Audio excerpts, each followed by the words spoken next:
Every day of the week will bring to you divergent views on news making the headline. If people who commit crime are being rewarded with national honors, with national appointments, then where are we going in this country? It's not about whether it was Jonathan or whether you are going to have a Buhari. It's the kind of political structure we run. Sometimes it gets confrontational. We are talking about a Buhari who at 41 became head of state. The man did not exhibit the attribute of somebody that is strong intellectually. So, comrade, you're saying if you become governor, you're going to bring back Okada? Of course. You will bring back the market women on the streets? Excuse me, don't put words into my mouth. On Core Digest, we bring all of this to the court of public opinion, where you are the judge.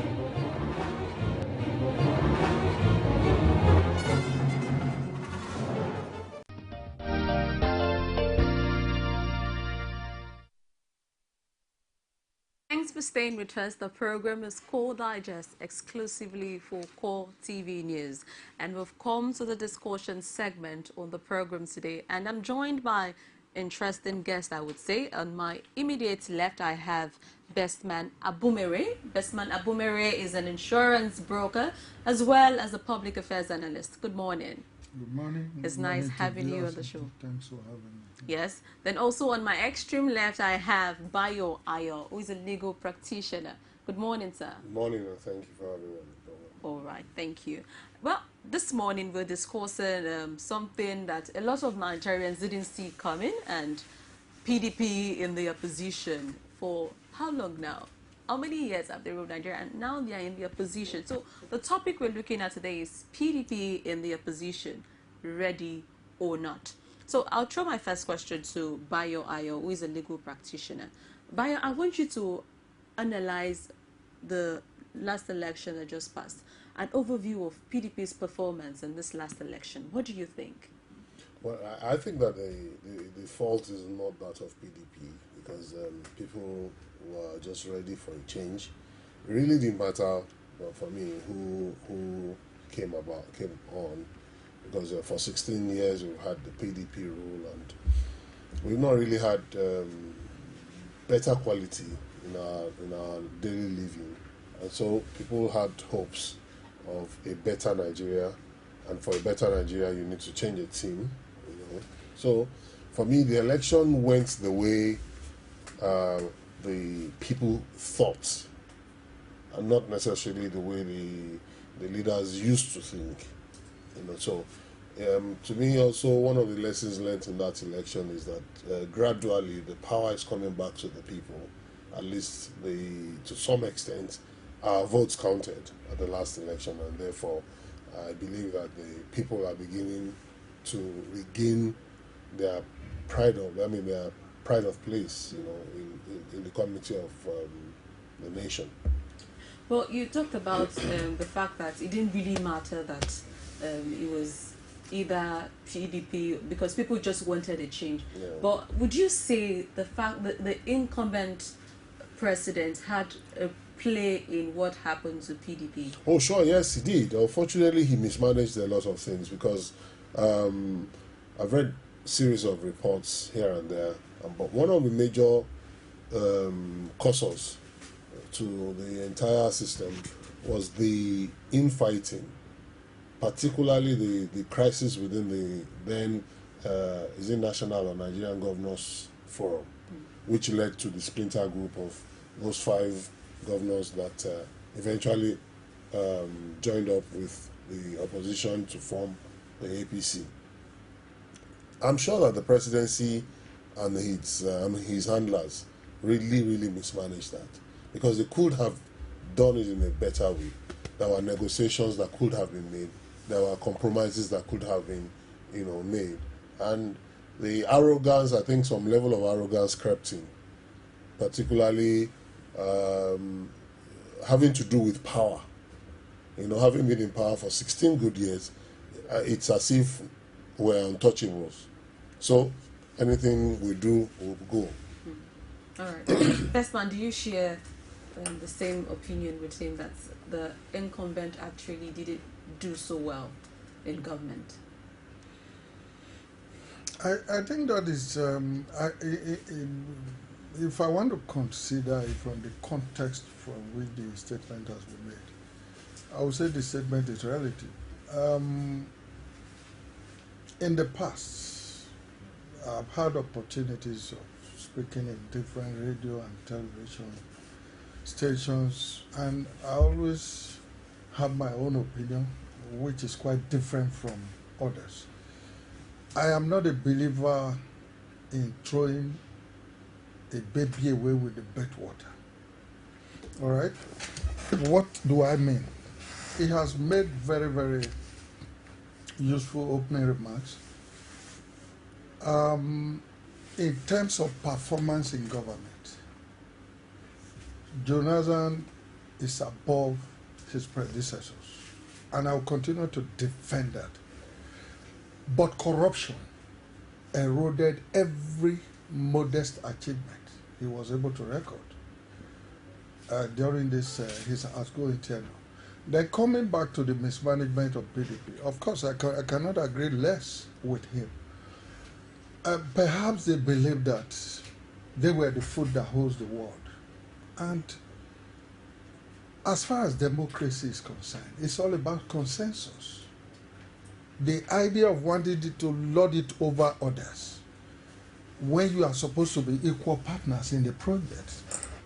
Of course, not without a leader, which is primus inter pares, first among the equals. Then, of course, you are heading for the Armageddon. You must believe in the people you are together. You must believe that you have a common goal. You must respect dissent voices and then opinions, and then sieve all these things, harmonize them, and then you'll be able to work with them. That's it. Okay, now I want to put it to you. If Buhari had not been the candidate APC put forward, do you think they would have gotten so much vote they had at the last election? Well, as far as I'm concerned, I have my personal opinion about Buhari. And what I have told people is that in terms of, there are many deficiencies you could point out in him. And I've also told people that they should be aware of the fact and conscious of the fact that the way you manage a country under a dictatorial regime is quite different from when you are coming into a democratic dispensation. He's not going to ride roughshod over the judiciary because he's not going to promulgate a decree that will oust the power of the judiciary. Neither is of the parliament or exactly. National Assembly. So he must be able to work with those very vital institutions, and that is why we have separation of powers when it comes to democratic setting. For his own person, fine. People have said he's a saint, he's Mr. Clean and all that. But the question I asked was that, please, pardon me, not that, it's not as if the people in PDP are cleaner, but those who promoted him to become a president-elect today, how clean are they? If we were in a country where we pay specific attention to people's character, their conduct in governance and out of governance, I can assure you a lot of people that are making hell out of noise all over the place today will have no business being in our politics. They will have no business being actors or players in our politics. So are you saying you foresee some challenges ahead of Buhari as he becomes president of Nigeria? Even if it were not Buhari, there will always be challenges. Governance is all about looking at the way when he ruled Nigeria first as the military head of state and now coming as a democratic leader. You see, he's not going to. He's not. It's just what BESTMAN has just said is this. Yes. As a military man, I wake up in the morning and decide this is what I want, and it becomes law. The difference now is this, and I keep telling people that I think that in Nigeria we placed more emphasis on the presidency than the assembly, than the parliament. The parliament is the engine room of any responsible government. So a weak presidency and a strong parliament may be better than a strong presidency and a weak parliament. Absolutely. So you have a situation now that Mr. President-elect, okay, take the issue of the AIT saga. Okay, so his aide says AIT should not come in to, and then Nigerians rose up. And so he himself was forced to make a statement about it 3 days later that he never, gave that order. I'm sure that ordinarily as a military person, he probably would have just turned a deaf ear to everything and gone. But in this situation, we are all involved. So his emergence as president-elect really could be ascribed to the movement, to the situation of things in Nigeria with the people. People are tired. Okay, so let's have a change of. I'm sure if they had given me the opportunity and backed me up with the kind of cash and the kind of media publicity, the kind of propaganda, you would have been there. I probably would have been the president-elect. So it's really, and then again, going back to the issue of PDP and the current presidency, they did not rise up to the challenge. Yeah. As at that time, the media was taking over, and the presidency probably felt, look, there was a belief that you cannot change an incumbent in Nigeria.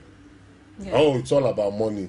So we bring out dollars, we bring out. Most of Nigerians were shocked at what's. I understand. No, look, as far as I'm concerned, at no time in the history of this country, even with the fragmentation of the democratic dispensations we've had in between the military regime and up to what we have now, which of course has run uninterruptedly for 16 years, that money has ever been spent on an election. Even advert alone, you are in the media and you know what it costs.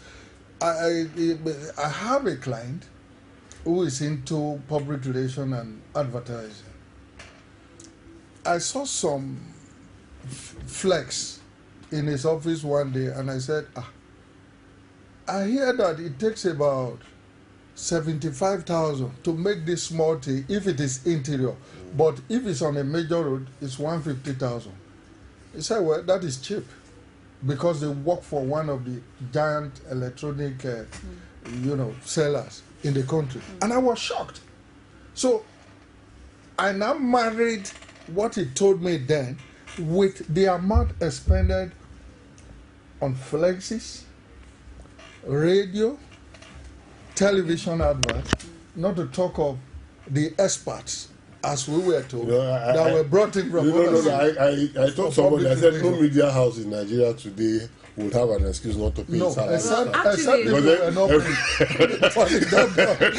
Okay, now actually, there's a school of thought that says that the reason why APC had it good at this election is because of the fact that they've been in the opposition for so long. Do you subscribe to that? Yes. Because you see, when you're in the opposition, you are more cohesive. Because you have a target, you have a goal. So you go at it. And that was what really happened in this situation. It's like a tenant and a landlord. At any given point, the landlord is usually more relaxed than the tenant. It's the tenant that has to pay the landlord. So he has to go out at 5 a.m. and the landlord wakes up at 9. So the situation then was the PDP and the presidency were very comfortable sitting there, and day in, day out, the APC were concocting, they were planning, they were putting everything together to see how to unseat the president. And that is why I think now the PDP ought to wake up, because they were slumbering anyway. So to me, okay. My own perspective to it is this: well, collectively, you could give the glory of the victory to those who constitute APC presently, because it's an amalgam of strength bedfellows, no doubt about that. But for me, I will give the credit to the Jagaban, as he's so called, because he has remained consistent, focused, And that is what has brought them to where they are today. Nobody should take that credit away from him. He has his bad side and he has his good side. And if only other politicians will learn from him. And that is why you have maturity in the politics of developed countries today. Ed Miliband won a seat in the parliament. He was returned graciously by his constituent, but he led his party to a woeful performance. It does not mean that he will abandon labor tomorrow, but he has stepped down as he's been, well, he's in the speculative domain that one Umuna, a Nigerian British born person, might take over from him. Remember when Ed Miliband was contesting, he contested with his elder brother, I think David, if my memory serves me right. All right? These people, they continue to remain. Look at the guy that lost the plebiscite or referendum when they wanted to leave SNP. Exactly. He stepped down for a woman. But are you aware that he won a seat in the recent elections to the parliament? Yeah. That is how to be consistent. Even if they ask you to step down or you step down voluntarily, you should not abandon the platform that brought you popularity and fame. In fact, I understand that Chief John Oyego was made the chairman, was given the opportunity to be the chairman of APC just because he had remained the only politician who had remained in the APP. When he changed to AMPP, he remained. That is it. Consistency. So he never left. So, consistency. I guess the thing we don't get to see that often and often in politics today. No, I mean, everybody just looks like where the land where is the power is, and then they move in there. Okay, now let's go back to this. PDP has ruled Nigeria for 16 years. Would you say that they're lucky? It's not a matter of luck. When you go to other clients, can you call it luck? If you go to other clients, depending on the kind of system they practice, we have parties that in India, is it the Baath Party now or something? They ruled for so many years. Indira Gandhi's dynasty ruled India for so many years. In the Asian tiger countries like look at Singapore. It's the same party that has been ruling for close to 20 years. In Malaysia, it's the same thing. So it really doesn't matter. The point is, what are you bringing to the table, and how has your regime or tenure impacted positively on the public? Because if Nigerians had benefited from PDP all these 16 years, they would not have a need to let me tell you something I said to somebody. That is it. The money spent, number one, I told people that the money spent on this past election is not commensurate with the votes gotten. Which means, technically there was a deficit. Money is not really money politics. a value when it comes to the politics. That is one. And I say why do Nigerian politicians get to office, then save money for their re-election? Yes.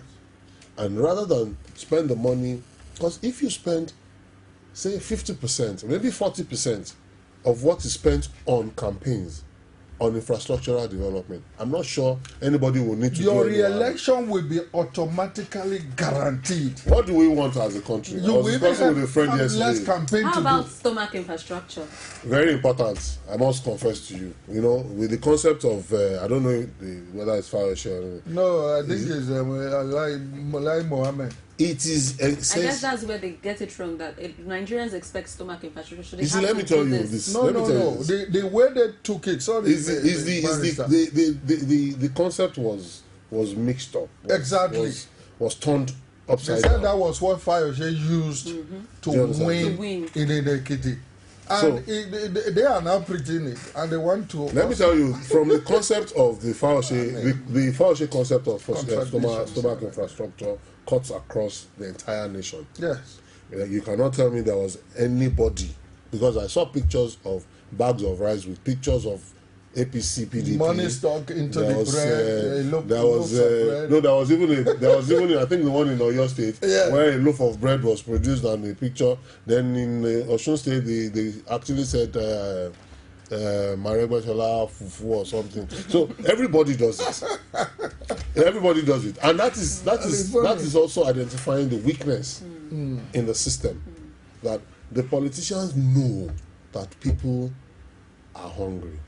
So let's feed them to get this thing. What you just said now made me remember something I was discussing with a colleague, and he said the reason why politicians would not really play to providing the necessary employment is the fact that they need the masses at election period.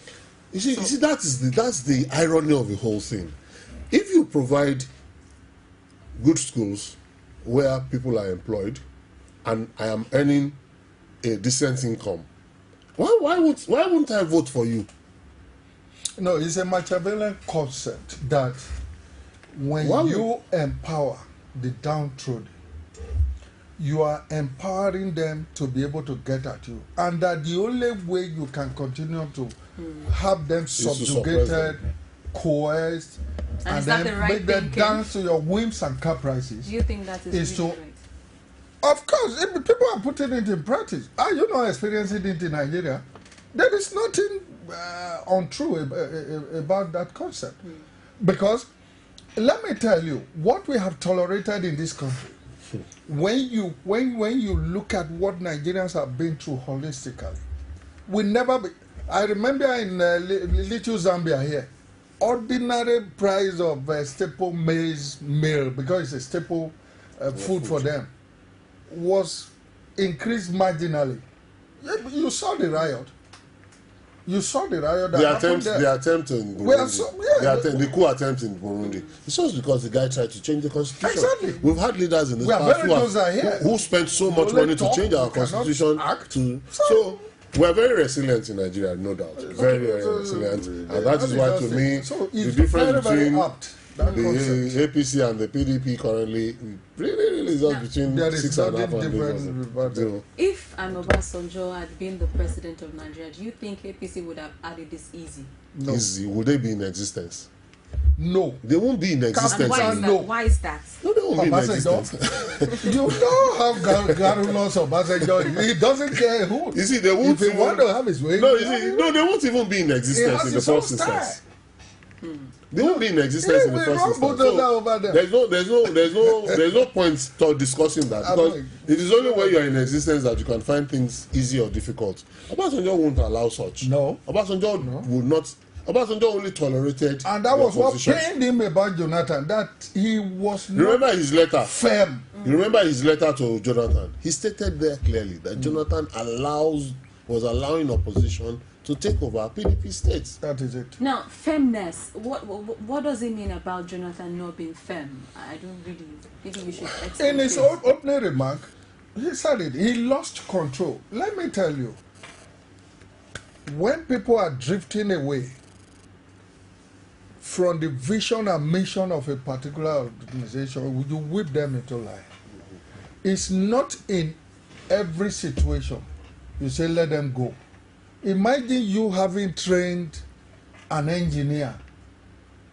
Take one of the brewers in the country. They say he's the best engineer you have in the country, and you are lucky to have him in your organization because he's a decent.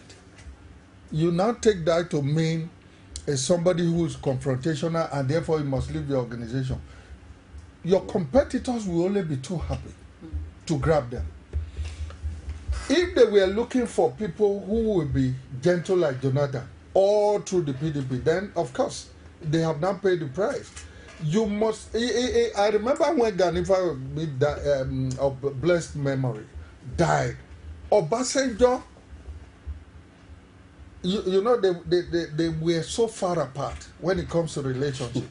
If there was anybody that was so antagonistic to Obasanjo's regime, Ganifa was number one.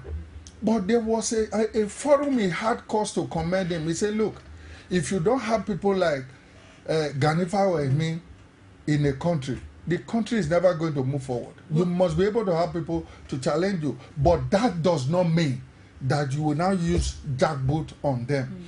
Jonathan, but some don't see Jonathan as they see him as democratic. No. Is he not I think I stopped blaming Jonathan when I read that his what he said about having been caged for 16 years. He said there that his first assignment in government was in the government house.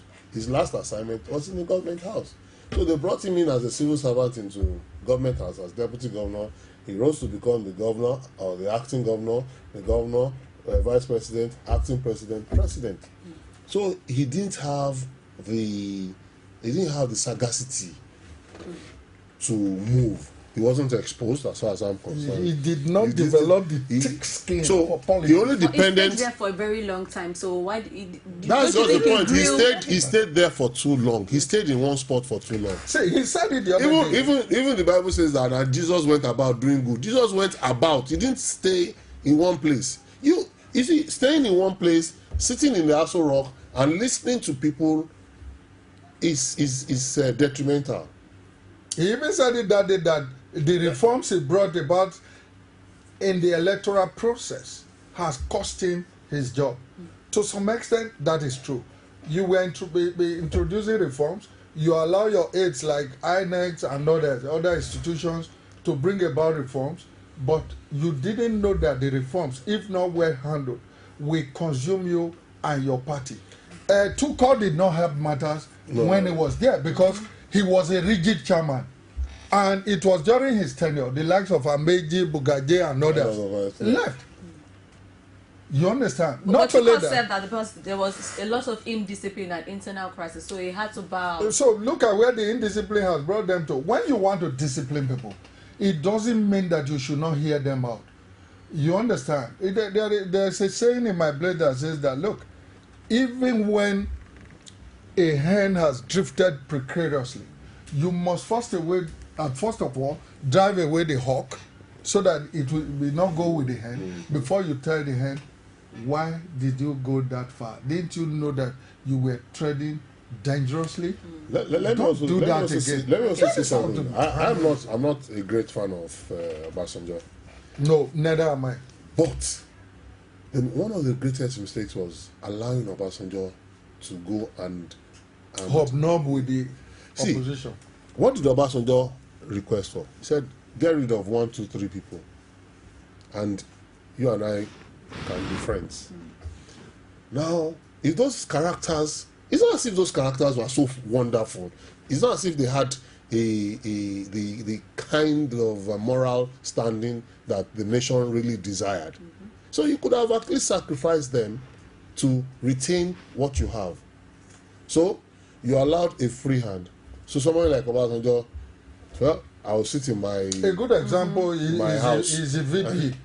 Agree that he has been loyal to Jonathan, but of what electoral value has he been to PDP? Because you have to look at the electoral value of individual before you bring them into. I think PDP lost its strategists. You understand? Yeah. That is one good example. How? They just lost their strategists. People who were supposed to strategize and think were probably coerced into, or probably saw that, okay, what am I thinking when I can make money? You know, and unfortunately, I understand this late chap, Douglas, Oronto Douglas, yeah. You know, that he was actually trying to bridge the gap, but unfortunately, the sickness and all of that happened. Okay, but the PDP would actually fault you, saying that the reason why people leave their parties because they are very democratic and disciplined, and so because they would not give room for excesses, that is why a lot of but you see, like he said something earlier on, that the little or the modest achievements of PDP and Jonathan was eroded by corruption. So it's again, you know, what I've always said is that every successive government in Nigeria has tried so much to outdo the last one in corruption. And that was why when Professor Tamlevi West said a few years ago that corruption is not that Nigerian officials are corrupt, but just that corruption is official in Nigeria. So anybody leaving PDP is feeling cheated from the corruption cabal.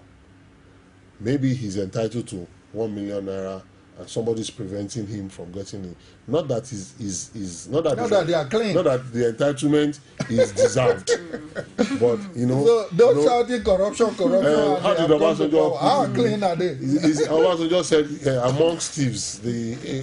I can't remember what he said exactly. Okay. That you know, it had to be something like there should be honor amongst thieves. Okay. You know, there are thieves. They are all thieves. But again, they won't give themselves the chance. And really, I must confess, that is the only fear I have about APC right now. Wow. All right, and right now we want to take a short break on the program because it's really interesting here. Our topic for the day is PDP in opposition, ready or not. And when we come back, we'll look at now Buhari as Buhari takes over power. What do we expect of the PDP to step into these big shoes called the opposition? Join us after the break, please. Every day of the week will bring to you divergent views on news making the headline. If people who commit crime are being rewarded with national honors, with national appointments, then where are we going in this country? It's not about whether it was Jonathan or whether you are going to have a Buhari. It's the kind of political structure we run. Sometimes it gets confrontational. We are talking about a Buhari who at 41 became head of state. The man did not exhibit the attribute of somebody that is strong intellectually. So, comrade, you're saying if you become governor, you're going to bring back Okada? You will bring back the market women on the streets? Excuse me, don't put words into my mouth. On Core Digest, we bring all of this to the court of public opinion, where you are the judge.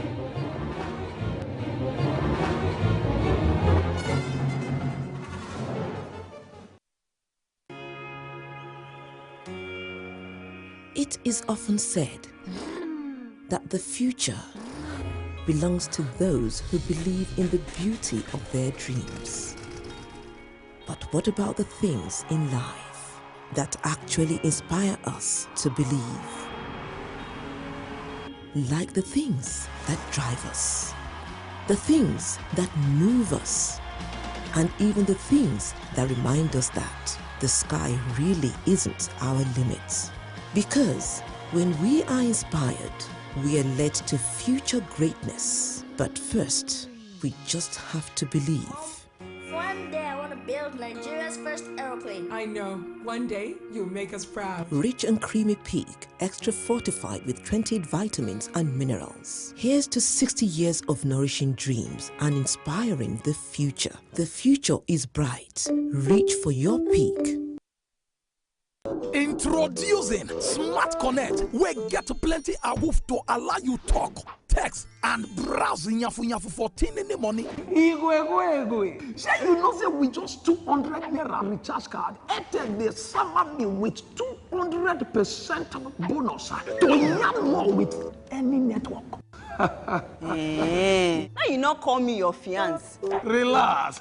In fact, I don't buy your own address every day.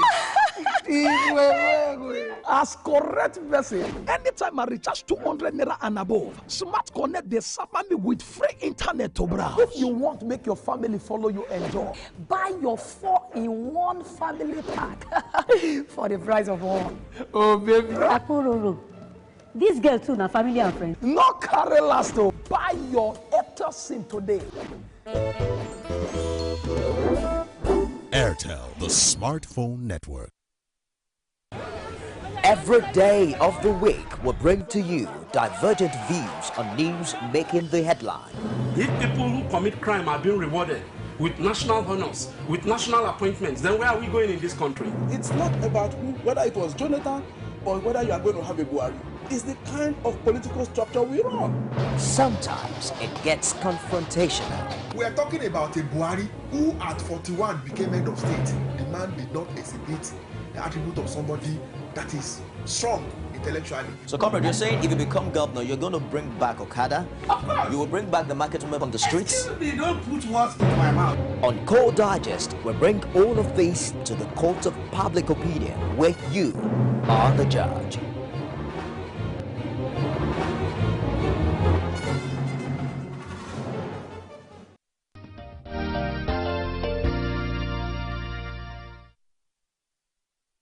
Thanks for staying there with us. The program is still Core Digest, and we're discussing PDP in the opposition, ready or not. Just like I said before we took the break, we're going to be looking at as Buhari takes over the government house, as it goes to Asur now. How do you expect the PDP to step into the big show called the opposition party? BESTMAN. Well, if to me, I don't see any big deal. Is it the opposition really that was the architect of whatever profit they have made out of the is it political capital they call it now in the system, or Nigerians? You understand? Because it is the power of the electorate that really, or let me put it differently, the watchdog of the politics are Nigerians themselves, not necessarily few people who were either elected, selected, or imposed themselves on Nigerians. Let's get that clear. That's why I said my opinion always differ from that of others. I know people who should not be where they are now. I know those who should be where those people are, and they are not allowed to get there, either because they are financially handicapped or because of one constraint or the other. But that's a story for another day. The trauma and shock of the defeat is only going to endure for a while. By the time they re-strategize and come up with a different political architecture that suit that of opposition, definitely they will rise up to the occasion. But first and foremost, they must be able to diagnose what brought them to where they are now, and then the panacea that will make them to get out from where they found themselves. In other words, accommodating dissenting view is very germane to the cohesion of a political party. Yeah. Now, the call for the resignation of the PDP National Working Committee and the chairman, do you think is relevant? They don't need to be told to step down. If you have led your political party to a woeful failure in a monumental election of this nature, for God's sake, it's only natural, because it's in the speculative domain that some of the governors, the chairman himself, I mean, maybe a few other members of the NWC compromised. That they compromised and then collaborated with the opposition to ensure that the victory. How true is that? That's why I said no, it's in the speculative I just give domain. on the speculations. I give the example of Bauchi State. Yes. The party national chairman is from Bauchi State. The FCT minister is from Bauchi State, and there's a Bauchi State governor. So you have three powerful men from a state, And yet they lost their state. woefully. And I remember that at the point Muazu State made a statement saying that it was hard for them to sell the PDP. I said the day I read that thing that for me, having said that, it is very hard for me to sell the PDP in my state. I hereby tender my resignation. Now that went. How many of them are ready to do that? Good. That's what makes us a different people on the surface of the earth. You know, so the opposition, as it is going to be made from, well, as it is now, because it started, we now have a PDP opposition hoping, because PDP keeps boasting we'll be back in 2019. Truth, yes, we haven't seen anything that is, directing them towards that kind of thing. But I believe very sincerely, or hopefully, that if PDP is serious about regaining the power in 2019, they must go through what they are going through first. Because this is the time to separate the chaff from the wheat. And then all this bickering about resignation and all of that, the Congress is coming up sometime, maybe later in the year or next year. The Congress will sort all of that out. Let them mobilize. Let those who are no more in power by that time come together and say, hey, we want to build a viral party, a viral opposition. Therefore, they must take a cue from the APC, ACN, APC, strategy. Every cough, every sneeze must be commented upon. Every step of the president, every step of the APC government must be identified and made known to the public. Well, that's a cue for them to take now. Now, speaking of rebuilding, speaking of taking up the ruins and coming back stronger, recently the former president Olusegun Obasanjo was begged to come restructure the PDP as opposition. Now, what's the implication of this? Look, I think, honestly, there are people who should not be in politics because they are so obsessed with sentiment and emotion. For God's sake, Obasanjo has had his time. Let him be playing the role of an elder statesman, if he's one, because he has lost a lot of my respect I had for him before. Most especially with the devil's advocate role he played, leading to the election of May 29 or so. April 11th now. March 28th. March 28th. You understand? Look, much as I agree that PDP probably derailed, thinking that they were heaven on earth and everybody would buy into whatever they are doing. The way he went about it leaves much to be desired. Going to international community to campaign against your country, to rubbish the government of your country, no matter how bad you felt about it, was not the most charitable thing to do. He's an old man. He should just remain where he is. If you ask my opinion, the ideal person with his mien, with his charismatic disposition, with the way he chooses his way carefully, the person that will be best suited to chart a new course for PDP, this is personal opinion, is David Mark. Why is that? Because he has all the attributes, and if you have watched him over time, you will never hear him make any inflammatory statement. I never heard that he was fighting with his senators, and that is why he enjoyed his tenure. Some people said, well, they were not vibrant, they compromised.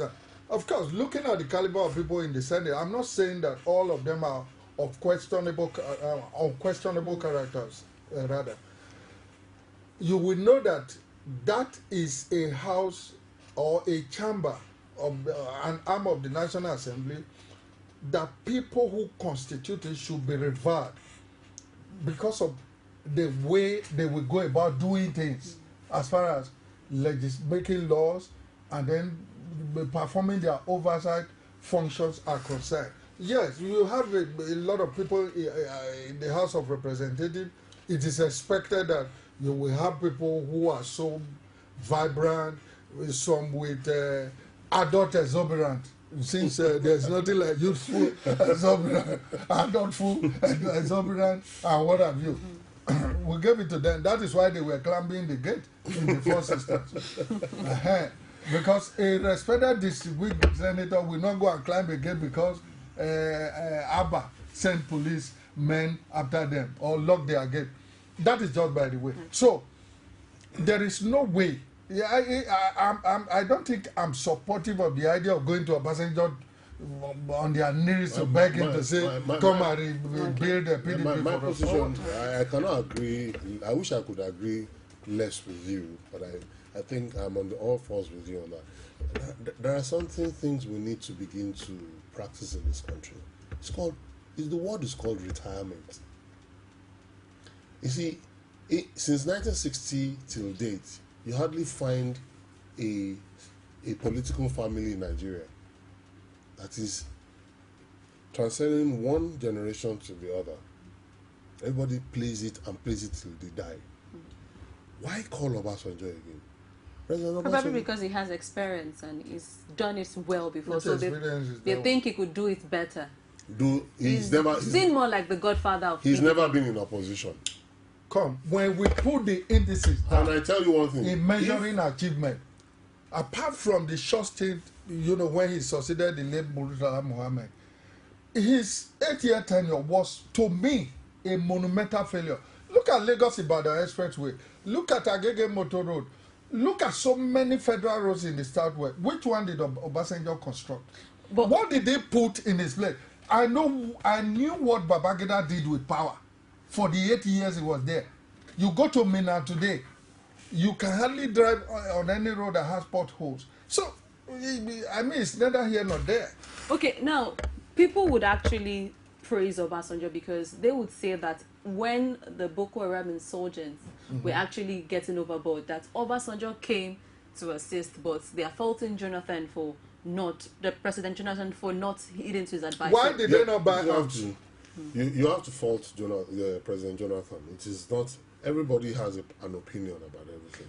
So I guess that's why they see Obasanjo as a good option. No, you need to give something to Obasanjo. As much as I have... He stabilized the polity when he came in. He's a courageous man. Yes. And I think that Obasanjo is about the only man in Nigeria who thinks he's the only one who loves Nigeria. Exactly. So because of that, he has put on some level of arrogance, belittling every other Nigerian to the level of, I am clean.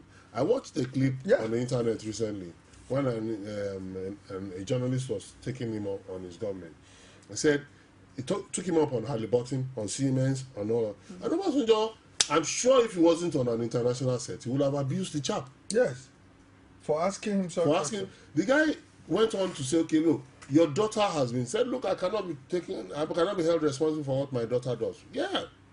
They asked him about the Halliburton. He said, what proof do you have? And the guy said, okay. He brought out papers. He said, no, you can't do that. It is not done. It is not, you cannot accuse me. So that is Obasanjo, is a self-appointed saint. Of every other person around. If you, I didn't read the book, My Watch. I haven't read it. I haven't had the chance. No, I have the 2 volumes in my house. But from the snippets that I read, the reviews and everything, obviously everybody is at fault but he himself.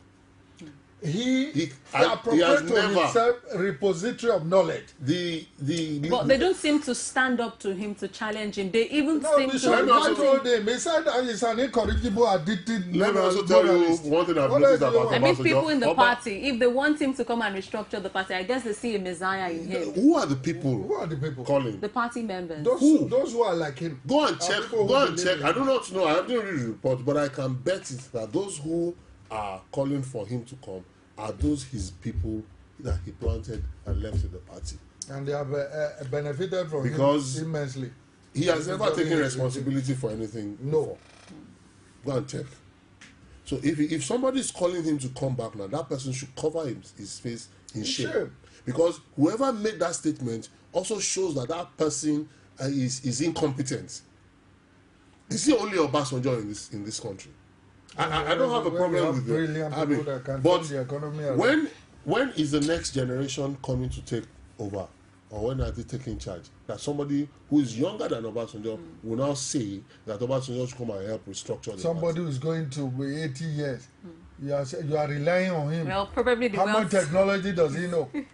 Well, actually, a faction of the PDP is threatening to pull out if the National Working Committee and chairman do not resign. Now, can the PDP... They said they will form a parallel PDP. Yes. Can they really survive for suffering another major factionalization? Let me tell you what I think. That at this point, anything that will make a viral opposition will work.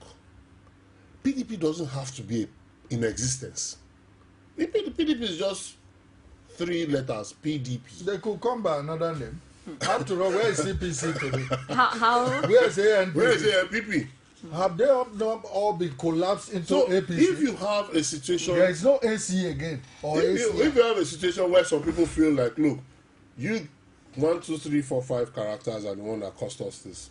We will leave you to... There are people that are still running AD, the Alliance for Democracy. Yes. At least they had a candidate, a governorship candidate in Lagos. So it's not as if even Alliance for Democracy is dead. PDM. It is very much alive. So PDP can still be alive, while a new party or a new group of Springs people. up. After all, APC, you remember when those 5 governors left, they formed what was called the new PDP. Yeah. The new PDP, the court said there was nothing like that. There's nothing like that. But you see, from the new PDP, they found a platform in APC. So it is doable. It is, anything can happen. But what implication will this have on PDP? Because, you know, forming a new party is actually not an easy thing to do. And because for APC being in the opposition, would they really have it easy? When APC was formed, did they find it easy? No, you should answer that. APC was a child of circumstance. And a lot of people did not give the party the chance to survive more than... In fact, I remember Doyo Kukwe saying that if APC survives more than 6 or 12 months, they should call him a bastard. So you have such issues. But what has happened is that the tenacity of the characters within APC has brought them success. So if the PDP, the splinter group, feels that, okay, let's go and set up another group and call it whatever party, then it means that, because people make the mistake when they say PDP has ruined Nigeria. PDP did not ruin Nigeria. The people in PDP ruined Nigeria. That is what I always say. The same people... Name is just a mere... The same people in entity. PDP, everybody's talking about Obasanjo. For God's sake, Obasanjo spent 300 billion naira on roads that were not fixed. What about the power sector? He spent about $16 billion on the power sector. Unaccounted for. Now, today it's the same person we are running to. Like, the APC too went to meet him. I remember telling him that he should lead them because he's a navigator. You know? He declined openly, but surreptitiously. For me, I think it's a shame that people of my generation will still wake up and call on an Obasanjo or an Ahmed Joda to come and help resolve our national problem. In summary, the PDP still have very formidable people within their ranks and file that can reorganize the party, make it to be what, like I have said, let democracy prevail. There is, look, the amalgamation of those who form APC today, there's nothing that says that they are coming together is cast in stone. You understand? There is no prophet that can predict that they will remain APC forever. Let me tell you, like he was trying to say, if another party springs up tomorrow that is people-oriented, that is genuine in its intention, and really want to do what the people want and impact on the lives of Nigerians positively, I can assure you, you will see people jumping out from APC to join such parties. Some people will leave PDP to join such parties. That is what happened. Even prior to the election, those who there were people that went to APC, and before the election, they went back to PDP saying that their interests could not be accommodated. You know, these are chop parties. There's nothing sacrosanct about the two major political parties. So don't you see the same fate coming on APC, since a lot of PDP are changing over to APC? Let me give you the sign. Don't you see the same fate? Yes, let me give you the sign that it might happen. I am not a prophet of doom.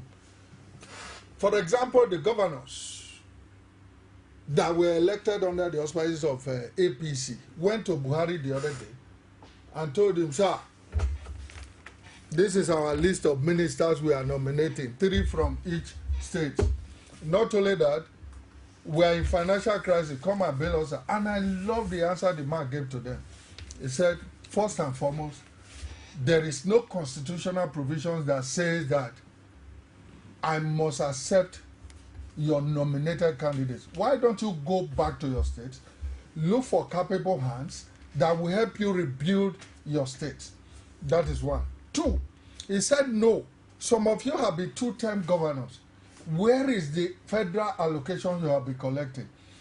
And what I was telling a friend the other day is that, look, things that are in exclusive list constitutionally that have deprived the state from exploiting and exploring available mineral resources that will enable them to diversify their various economies in their different states. Why can't the governors come together since all these years and then sponsor a bill to the National Assembly and say, look, we want this thing de-exclusive.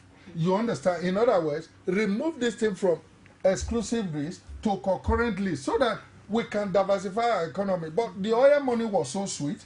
Even when we wanted to say, okay, let's say some of this windfall. They said no, there's no constitutional provision. We must share the money as they come. Today, they want to cut the woman's head, saying that she has mismanaged the economy. So you have a lot of contradictions. I mean, a contradiction in the polity that must be corrected. So that's the way I say it. No. And don't be surprised. Where I'm going is that don't be surprised if the governors rise up tomorrow and go against Buhari, because according to Nigerians, they say they are the most powerful people in our politics. The governors, you mean? Yes. They have made them so powerful. What APC needs to I think God. And I pray that they are able to do that, is to avoid the pitfalls that the PDP had. The governors feel they have so much power. And that is why twice, I know that twice, constitutional review has gone to the houses of assembly that want to give you autonomy, and they rejected it. Because they are there at the caprice of the governors. Yeah. So the governors see themselves as Lord and Master. Those are the set of people in Nigeria today that need to be curbed. They need to be curbed. Yeah, so powers the presidency of the abnormal. APC must ensure that the governors do not put the presidency in the same problem that the PDP governors did. Yes. Because the PDP governors caused more of the problems to the presidency of PDP than any other person. Okay. Now, but that was during Jonathan's time only, not during Obasanjo's time. No, you saw the way he dealt with the likes of Plateau State Governor Alameye Serra. I know. You remember they even kidnapped exactly. Ngige. So you know he dealt with them ruthlessly. So that's but are you justifying Obasanjo's? Nobody is justifying it, but that the lacuna, style of leadership. That is the lacuna in the Constitution. See, we have been talking of true federalism. True federalism connotes that where my power stops is where your own begins among the federating states. The federal government must know its limitations. Ditto the state government, even up to local government. No, I think that. So you are saying that the outgoing president's temperament also affected the way things played out. Yes, and that is why I think that. I think that President Buhari, President-elect Buhari now, if I were him, I would have taken out my time. I won't rush out, I'd take my time to look at an Obasanjo presidency and a Jonathan presidency and find a middle way. Okay. One was brash, one was gentle. And you need vis-a-vis the economic achievement. You need both temperaments to be able to run an economy like ours. Like Nigeria, you are saying Nigeria now, but it could President Jonathan could actually have it well if it were a different country. Is that what you're saying? If it was not Nigeria, would he have been like a he good said leader? earlier on, it's relative. Maybe as Prime Minister of Britain, for instance, but there are certain issues in Britain that would have requested his. No, he wouldn't have fit into that. Have you seen those people debating in the House of Lords? Where Labour will be like this, the Tories will be like this. You want to go? Where would you sit in your room and be making? It's only oratoria, it's not oratory. Let's take the Boko Haram issues. Every time there was an attack, I could guess the speech or the what is going to say. Well, with due respect to him, after the first 6 months of his presidency, I stopped listening or watching any of his because presidential speeches. He asked before he. So for me, we need to have a president who can cut between the brashness of an Obasanjo and the gentility of a Jonathan. Now let's come back to PDP, but before we discuss PDP, the phone lines are actually open for viewers who are watching us right now. Just call in. The number is right on your screen.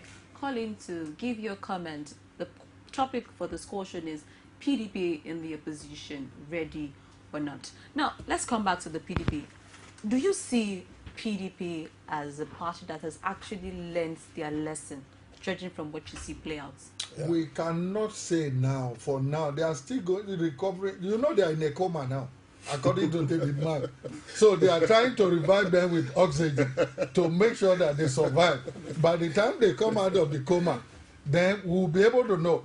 In other words, whatever their actions or inactions will be subsequently, aftermath of the election or post-election period, will determine how well Nigerians will be able to assess them as to whether they are ready to play the role of opposition or in future recapture power. If not because Nigerians, our way is one way, I don't see any reason why we should not try out any other political party in future. How practical is that? It is very practicable. If only we can bring ourselves together to believe in ourselves and say, look, if you want to lead us, you have to do what we want. Because we ceded our fundamental inalienable ones for that matter. I said something earlier to you that to manage our for the first time, it seemed like our votes are counting. For the first time, it seems like my voter's card is actually valuable. But we are not on the same page in that. Because this election that just went by was patently flawed. But let's not go there. I think you should. No, it was flawed. I agree totally with you. But I am going to base my position now on the fact that flawed and the incumbent would lose the election and allow the opposition take across the world. There's no election that is totally free and fair. So what I'm saying is this: in some let me reframe it. In some parts of the country, the voter's card and the votes actually had value. Do you understand? In other parts, from what we have seen on the internet, some pictures, videos, it's obvious that those things were not even put into use at all. So, at all. Let us now look at it. We have moved from one step of, so we can actually change an incumbent to the level of, okay, we are watching. Like I told some people, that, okay, Buhari has won. So, my card, I'm keeping my PVC very well.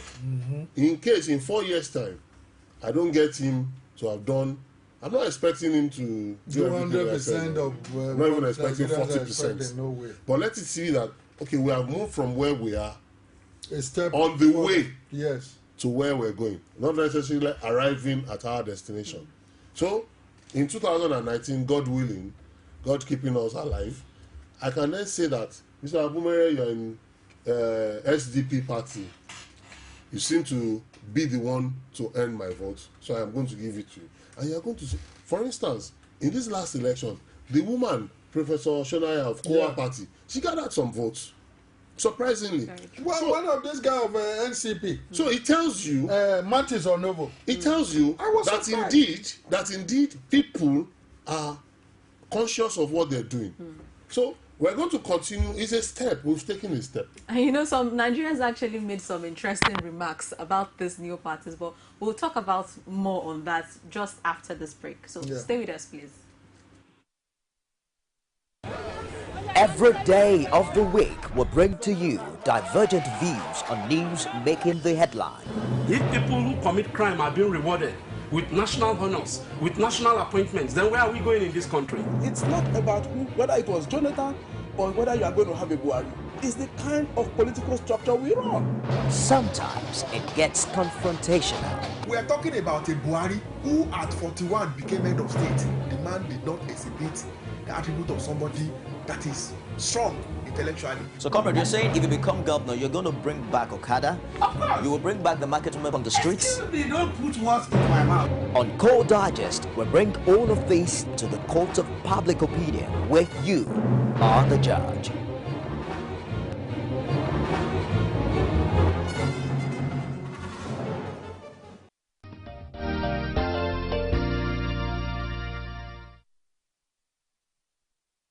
right, you know you could actually participate on the program today by dialing the number showing on your screen. The program is Core Digest and we're discussing PDP and the opposition, ready or not. Now, over to my guest now. You know, we're talking about the fact that Nigerians actually voted out an incumbent government for a new one. And, you know, some Nigerians made some funny remarks, which I want you to analyze. Some said that this new parties coming on, why are they wasting the votes? That why didn't they merge with these big wigs to actually let's know where the votes really fall? So do you really subscribe to the school of thought that new parties should not emerge? No, I don't. Contest? I think that we should have as many parties as possible. It will be an infringement on their fundamental right and the right of association and participation. PDP did not start with the large number of people that are currently members. Neither did APC. It's over the years that a mass was coming in. So if we take an NCP or a COA party, for instance, who were within the first 5, you know, in the line of how do you call it, the results, and we all decide that. I had people who told me that, look, out of the fact that this woman is courageous, I'm going to give my vote to her. That is it. And the day I listened to the woman on TV debating, I felt like this is brilliant. Do you understand? So if we continue on that line, we're going to get it right. We don't have to continue to vote for the same set of people. Why, with due respect to the president-elect, and I do not mean any pun with this, somebody who left government 40-something years ago or 30-something years ago is coming back to the same government. What is he coming back to do? It is not the same system. It is not the same Nigeria that he left 34 years ago. That is coming back to. And then a man who was president in 1979 or 78, who handed over in 1979, came back in 1999, finished in 2007, is the same man we're asking, come and help us rebuild again. But don't you see that as a people problem? Because, of course, there were primaries and party members had the choice to choose don't let us go into the candidate they wanted. You know, he said something earlier. He said, for those who are elected, selected, and appointed. So, if we go into the issue of party primaries, we may not live here. Forget about that. So, the issue of party primaries is another issue. To add to what he just said, you see, in my own opinion, I would have preferred these smaller parties to come together and form one formidable party. The ideologies may not be the same. I listened to some of the part of the presidential debates and what have you. Martin Sonovo, there were 2 other Igbo guys, UPP or UNCP and other. They were brilliant in their submissions as far as questions that were put to them are concerned. You understand how they would tackle the problems of Nigeria. We are in an era where technology has taken over substantial part of the developmental process. You understand? I mean economic development.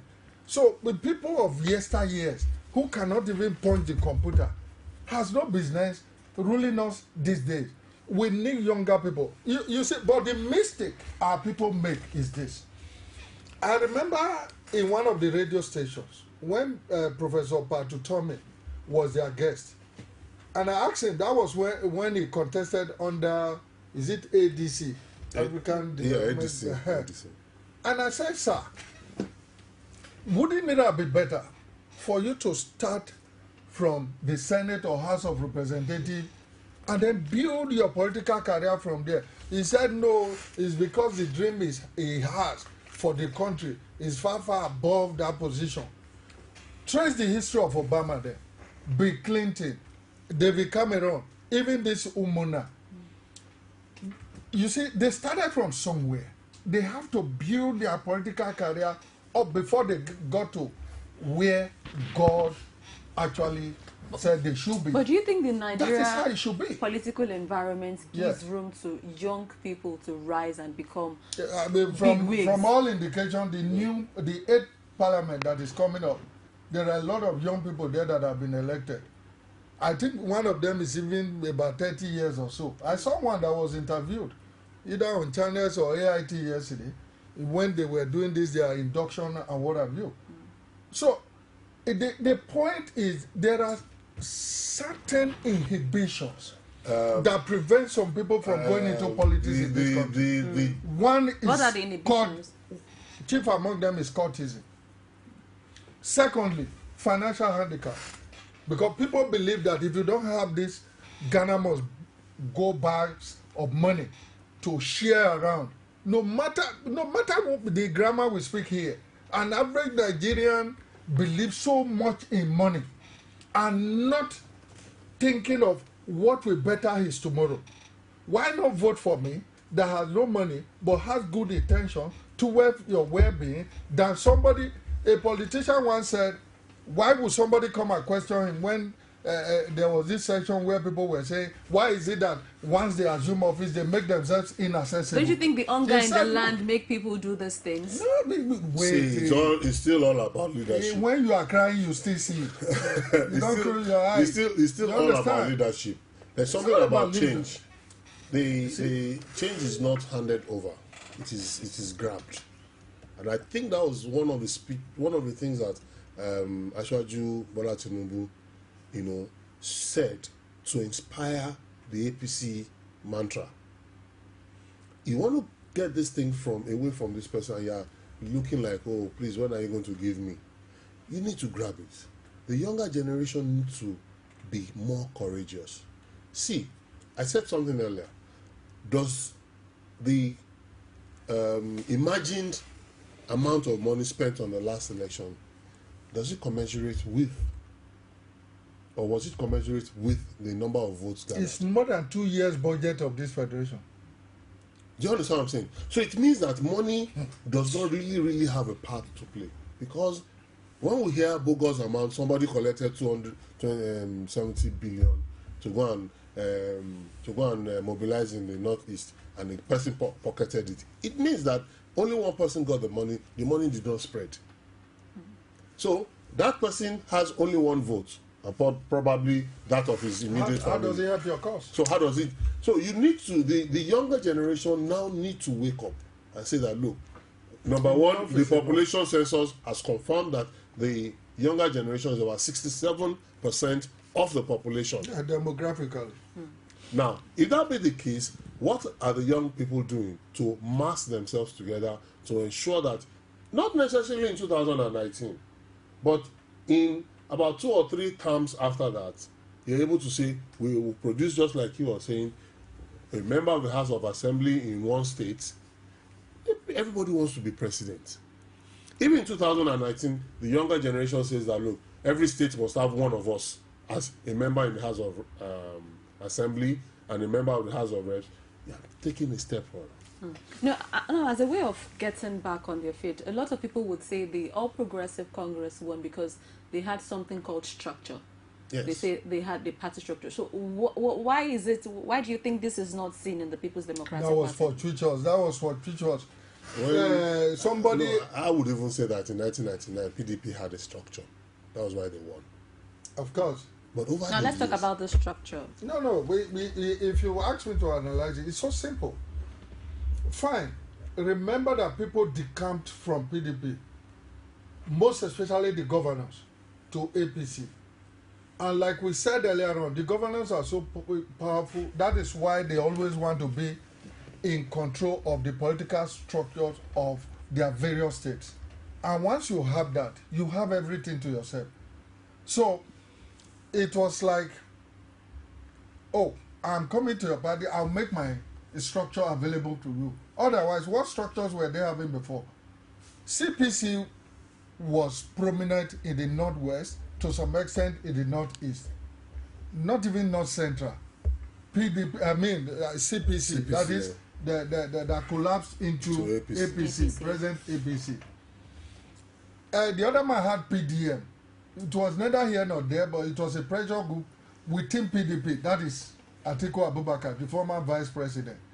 Why the ANPP had sway in Sokoto and 2 or 3 other states. All right. Now we had ANPP, CPC, PDM, even though PDM was not officially having any state governor or even legislature. Now they all collapsed. Of course, it therefore meant that it was an expansion of the existing structure that AC had. And since they changed their name and they all came together, of course, that became their own political structure. You understand? But like I said, it is not cast in stone. If they don't manage their success very well, there's every tendency that there could be implosion in the nearest future. And how that will come about is this mentality that if I don't have it my way, you will not have it your way. Why don't we just allow the team to... It's just as simple. Because you talked about PDP having a structure in 1999. What really killed that structure they had? That's what he just said. Ambition, money, power. Because, again, by the time the first set of governors came and left, and President Obasanjo then realized that I'm losing some power, he decided to wield the big stick. Okay? Rather than you messing me up, I'll get you out. And that was what led to the second term dramas that we saw. Like the kidnap of Ngige, for instance. When a sitting governor was abducted in his official convoy, after openly accepting that the process that brought him to power was flawed, that the election was rigged. Do you understand what I'm saying? Chris Umba. Now you had that situation. There were too many powerful people within the PDP. People who had, some of them have stolen money. Well, a lot of them have stolen money. Some across board. You know, so why would I need to listen to you? So we all were equal in this whole thing, and so came a gentle President Jonathan. Gentle president. Is he really gentle? He is. He's a gentleman. He just sacked his AIG. Abba. No, the IG. IG. He's not a stupid man. He's not a stupid man. Gentility does not mean stupidity. Or weakness. He doesn't know. Okay. Now he's gentle. If he sees, look, you are hurting me. Would I keep quiet because I'm gentle? He believes in due process. So if the man, and then we're talking official issues here, not personal. So if the man had been, according to what some people said, I haven't gotten the official reason why it was.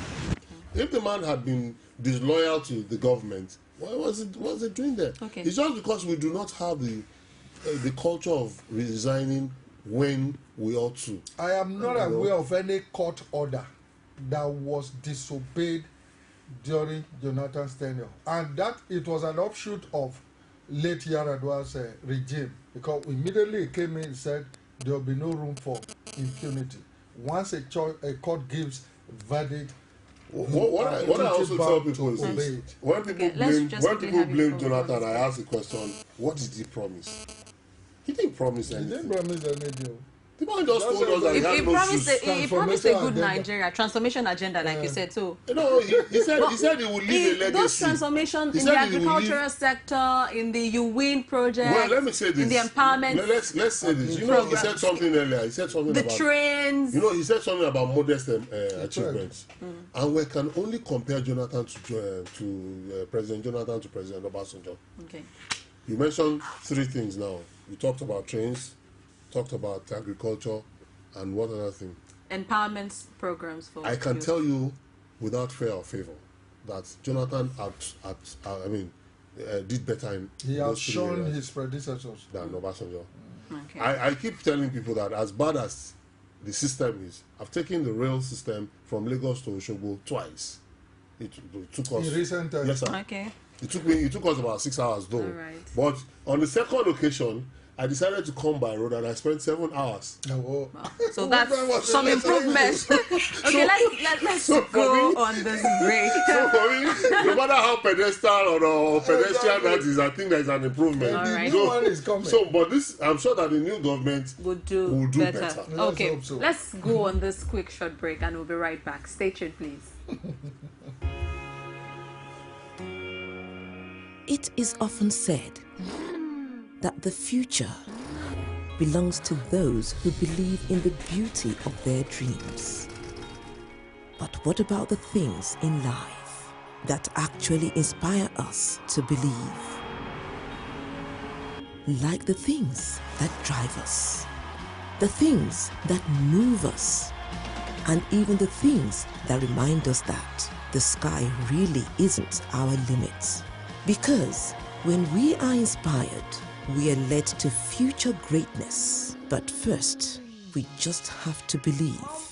One day I want to build Nigeria's first aeroplane. I know. One day you'll make us proud. Rich and creamy pig, extra fortified with 28 vitamins and minerals. Here's to 60 years of nourishing dreams and inspiring the future. The future is bright. Reach for your peak.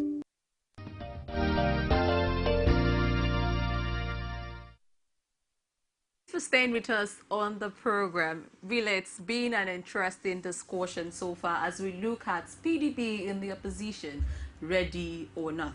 Now, as I round off with my interesting guests who have been very good on the show today. Now, let's look at, we talked about how the PDP missed it, whether they learned their lessons or not. Finally, as we round off, what can the PDP do to win the heart of Nigerians back, especially now that they are in the opposition?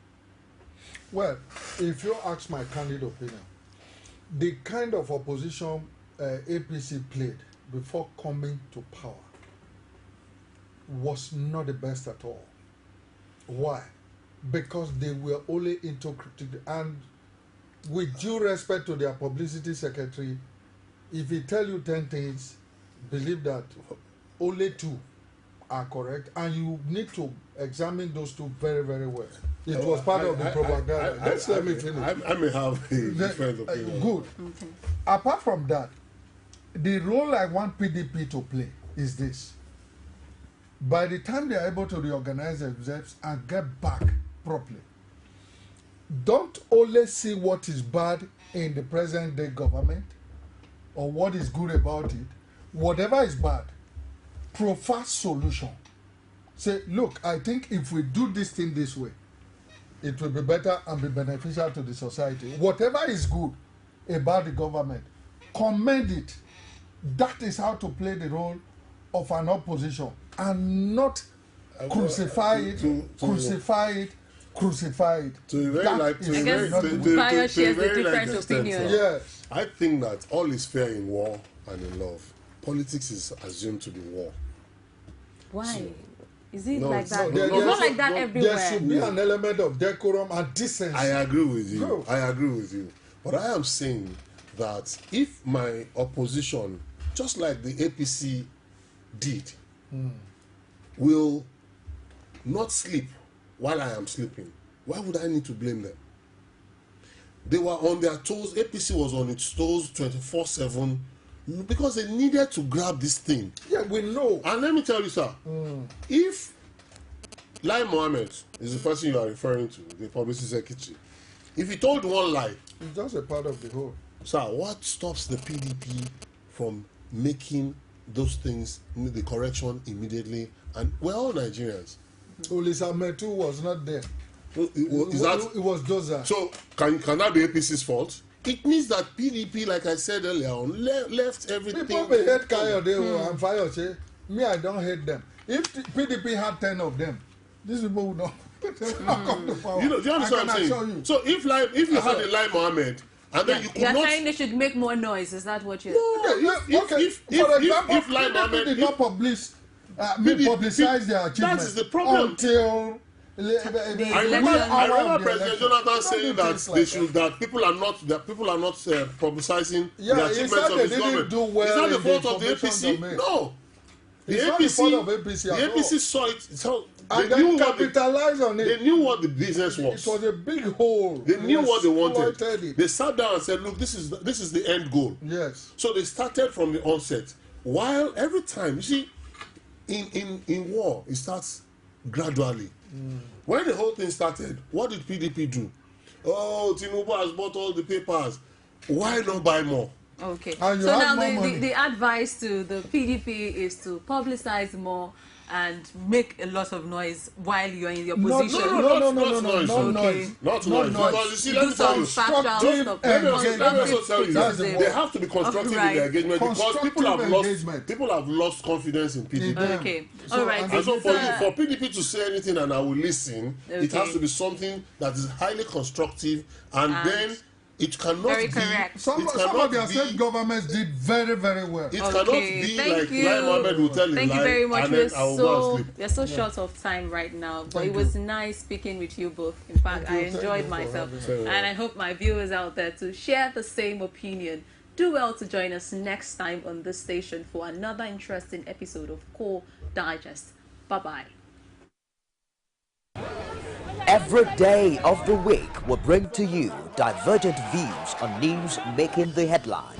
If people who commit crime are being rewarded with national honors, with national appointments, then where are we going in this country? It's not about whether it was Jonathan or whether you are going to have a Buhari. It's the kind of political structure we run. Sometimes it gets confrontational. We are talking about a Buhari who at 41 became head of state. The man did not exhibit the attribute of somebody that is strong intellectually. So, comrade, you're saying if you become governor, you're going to bring back Okada? You will bring back the market women from the streets? They don't put words into my mouth. On Core Digest, we bring all of this to the court of public opinion, where you are the judge.